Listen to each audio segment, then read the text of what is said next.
Hello everyone, welcome to the new video.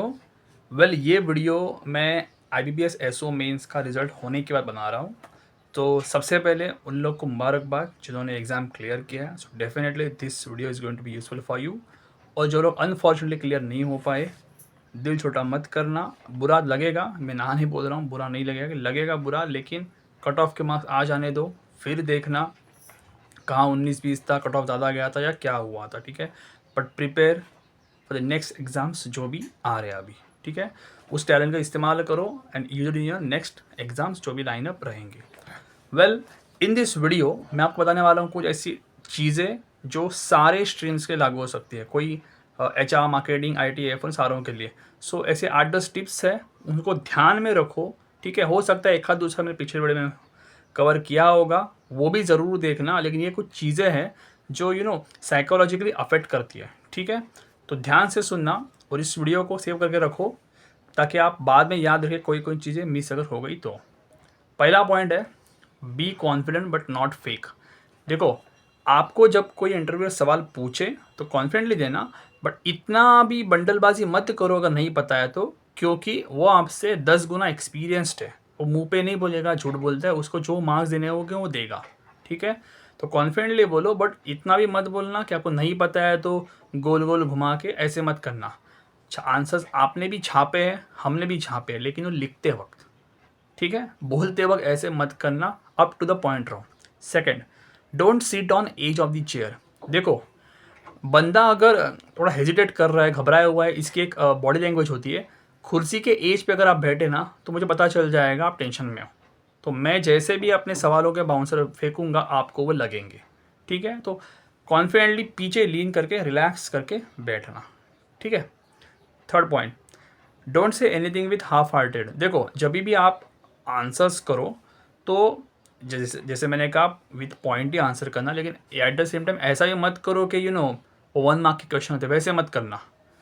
ध्यान से उसको एक्सप्लेन करो। ठीक है, कुछ मामलों में मैं मुंह पे बोलता हूँ, थोड़ी सी स्क्रिप्ट तैयार कर लेना, जो क्वेश्चन मोस्टली एक्सपेक्टेड रहेंगे कि जॉब क्यों छोड़ा या फिर आप इसके बारे में बताओ, तो थोड़ा सा स्क्रिप्ट तैयार करना। लेकिन वो स्क्रिप्ट बोलते वक्त एकदम कंटाल कंटाल के एकदम से चेहरा मत करना, एकदम अच्छे से बताओ उनको कि क्या वो टर्म है, क्या चीज़ है, इस तरह से एक्सप्लेन करो। ठीक है, और एकदम ऐसे ऐसे एकदम भागदौड़ में भी मत रहना, कि भागदौड़ में रहोगे तो समझ में आएगा इसको जल्दी से यहाँ से इसको कल्टी मारना है, ऐसे भी मत करना। ठीक है। नेक्स्ट इज आपका ग्रेजुएशन PG रिलेटेड क्वेश्चन आपको डेफिनेटली रहेंगे। देखो, आपने ग्रेजुएशन PG में जो भी प्रोजेक्ट किया है, जिस भी कंपनी को विजिट किया है, छान मारो, वो पढ़ के जाना। और उसमें कहीं ना कहीं, जैसे कि फॉर एग्जांपल अगर मान लो कोई HR का बंदा है, उन्होंने अगर मान लो रिक्रूटमेंट में किया है, तो इंटरनल रिक्रूटमेंट, एक्सटर्नल रिक्रूटमेंट के सवाल एक्सपेक्टेड ज़रूर रखना। ठीक है, क्या according to you which external source of recruitment is the best. ठीक है, और ये चीज़ मैं आपको इधर ही बताता हूँ, जिन लोग का जॉब एक्सपीरियंस है, आप लोगों ने जॉब में भी कहीं ना क्या, या तो आप TL बने हो, टीम लीडर बने हो, या कोई ना कोई एक्टिविटी आपने की है, तो उस एक्टिविटी करते हुए आपने कौन से स्किल का इस्तेमाल किया, उसकी लिंक आपको बताना। क्यों पता है? क्योंकि ओवरऑल जो रहता है कि मैं आपको हायर क्यों करूँ, तो आपको ये बताना है कि कौन सी स्किल, फॉर एग्जांपल मान लो इनिशिएटिव स्किल्स मैंने दिखा दी। ठीक है, तो उसकी वजह से मैं सिलेक्ट हो गया और मैंने ये पर्टिकुलर प्रोजेक्ट कैरी आउट किया। तो वो ये देखना चाहता है कि आपका प्रैक्टिकल आपने कुछ अप्लाई किया है क्या। ठीक है, देन जैसे मैंने कहा नेक्स्ट पॉइंट वही है, कीप रेडी। ये मेरा मेन पॉइंट है, किसी भी इंटरव्यू का मेरा सबसे एक पॉइंट रहता है।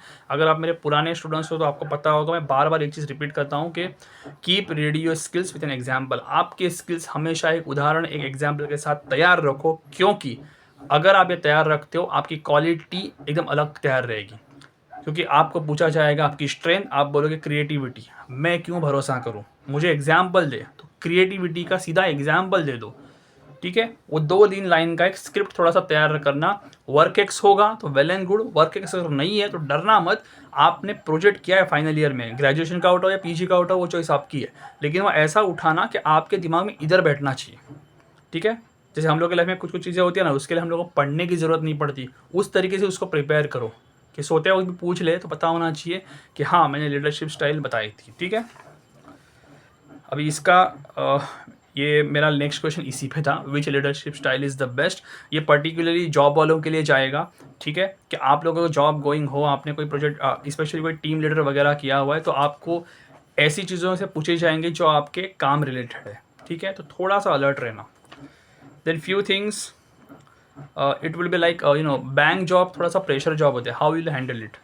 ये स्पेशली ना थोड़ा सा आपको एक ऐसा बोलते हैं कि यार तेरे को देख के लगता नहीं है कि तू किसी कस्टमर को कन्विंस कर पाएगा, सीधा सीधा पर्सनैलिटी पे सवाल उठते हैं। तो आप बताना आपके पास कौन से स्किल्स है। देखो इनडायरेक्ट क्वेश्चन ना यही पूछ रहा है कि तेरे को देख के लगता नहीं बैंक इज चैलेंजिंग जॉब है, तू हैंडल कर पाएगा। स्पेशली कहना गलत नहीं होगा, ये फ्रेशर्स लोगों को पूछा गया है, ठीक है, तो फ्रेशर्स लोगों में पूछा गया होता है या एक्सपीरियंस वालों को भी पूछ सकते हैं, या फिर एक्सपीरियंस वालों को उन लोगों को पूछते हैं जिन लोग की फील्ड अलग है, जिनकी फील्ड में प्रेशर नहीं था और अब बैंक्स में आना चाहते हैं ये लोग, ठीक है। तो आपको यहाँ पे शांति से जवाब देना है कि आपके कम्युनिकेशन स्किल्स, क्रिएटिविटी से आप कैसे उनको इन्वॉल्व कर सकते हो, ठीक है।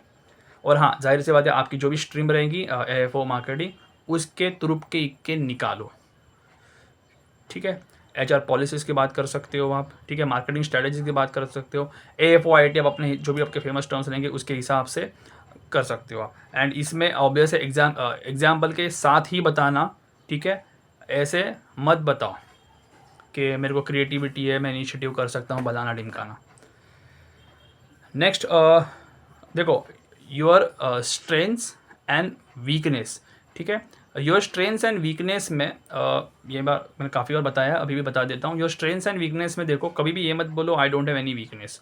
मेरा फेमस एग्जांपल यही है कि sometimes I think too much but I am not sure whether this is a weakness or not. तो वो पूछेगा या आप ही बताओ कि suppose to carry out any project, I think suppose there are 10 steps, so I do step 1, step 2, step 7, 8, 9, but after step 9 I think too much। Now देखो ये वीकनेस है बट मैं इसको प्रेजेंट करता हूँ as a strength, but after step 9 just because I think too much doesn't mean I don't know, I just want to make sure it is carried out perfectly. तो मैं सिर्फ perfection चाहता हूँ अपने काम में, इसलिए एक्स्ट्रा सोच रहा हूँ, हालांकि अंत में जाके मैं नॉर्मली करता हूँ। अब इंटरव्यू पे छोड़ दो, उसके बाद कैसे लेनी है, ठीक है।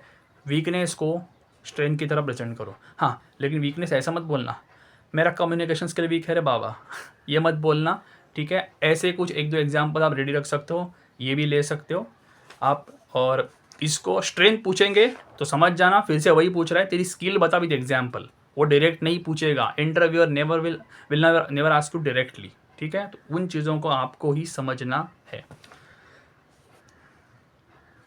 ठीक है। हाँ अच्छा, एक दो तीन एक ऐसा सवाल हो सकता है, बड़ा रियली पूछता है, do you have any questions for us. तो बहुत लोग नो सर थैंक यू, भागना रहता है उस माहौल से, ठीक है।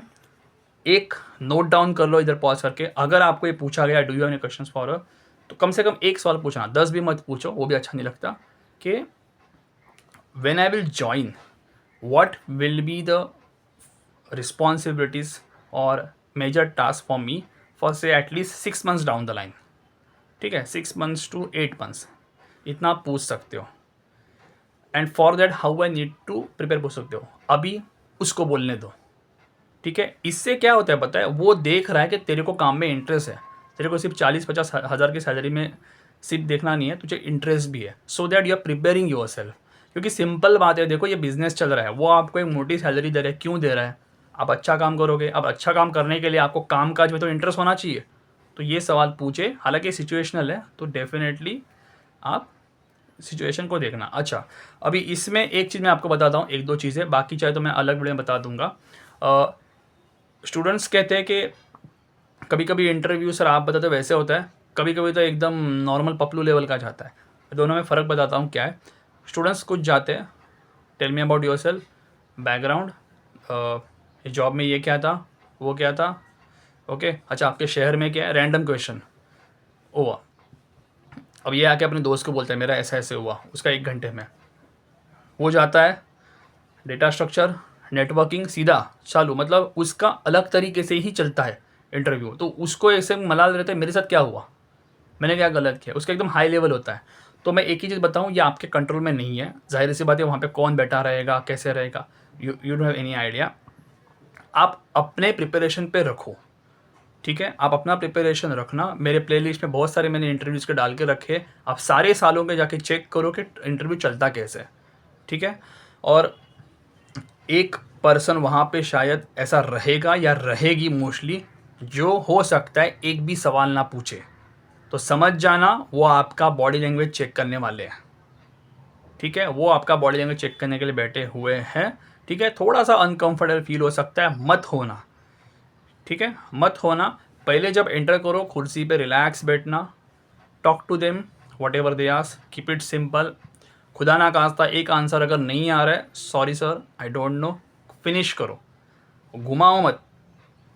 छापने वाले आंसर तो तुम मुंह पे बोल दो, कुछ भी लिख दो, बट बोलने के वक्त है चुप रहना, घुमाना मत, क्योंकि वो बोलेगा नहीं तू झूठ बोल रहा है, वरना आपको बराबर आटे में लेगा। तो इससे बेटर है मत बोलना। ठीक है, इंटरव्यू नॉर्मल में जाएगा, लेकिन आप अपना बेस्ट, वो भी 8-10 मिनट का जो गेम होगा उसमें शांति से खेलो। ठीक है, इसमें मैं और भी कुछ वीडियोज़ लाऊंगा जिसके तरीके से उसके लिए अच्छे से प्रिपेयर करना। Thanks for watching, thank you.